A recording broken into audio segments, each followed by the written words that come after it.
નમસ્કાર દર્શક મિત્રો, હું છું પરમાર અમીશા. તમે જોઈ રહ્યા છો લોક સામના ન્યૂઝ. તો જોઈએ આજના સમાચાર. અમરેલીથી અમારા રિપોર્ટર દિનેશ સાધલ સાથે.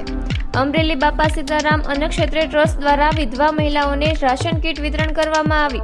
તારીખ 31/1/2024 ને શનિવારના રોજ અમરેલીના માણેકપરા ખોડિયા ચોક ખાતે અમરેલીમાં રહેતી વિધવા બહેનોને રાશન કીટનું વિતરણ બાપા સીતારામ અન્નક્ષેત્ર દ્વારા કરવામાં આવેલ, જેમાં 200 જેટલી વિધવા બહેનોને કીટ વિતરણ કરવામાં આવી હતી.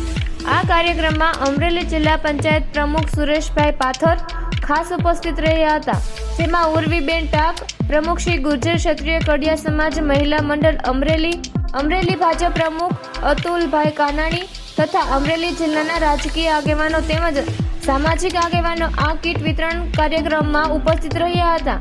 બાપા સીતારામ અન્નક્ષેત્ર ટ્રસ્ટના પ્રમુખ એવા હિનાબેન ડી ગોહિલ દ્વારા આ કાર્યક્રમનું આયોજન કરવામાં આવેલ.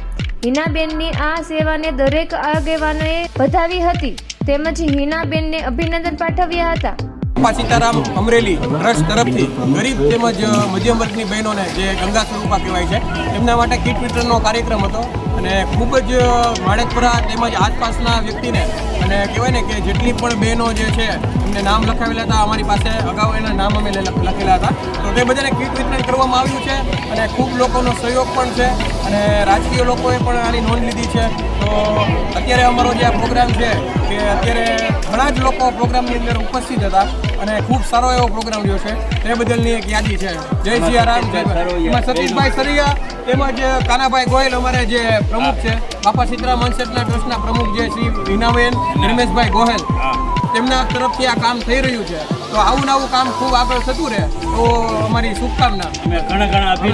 ખૂબ ખૂબ અભિનંદન અમારા પરિવાર તરફથી અને તેમના વાઇફ હિનાબેન ગોહેલ ખૂબ આવું કાર્ય કરતા રહે એવી શુભકામના. Thank you. જય માતા. તો ફરી મળીશું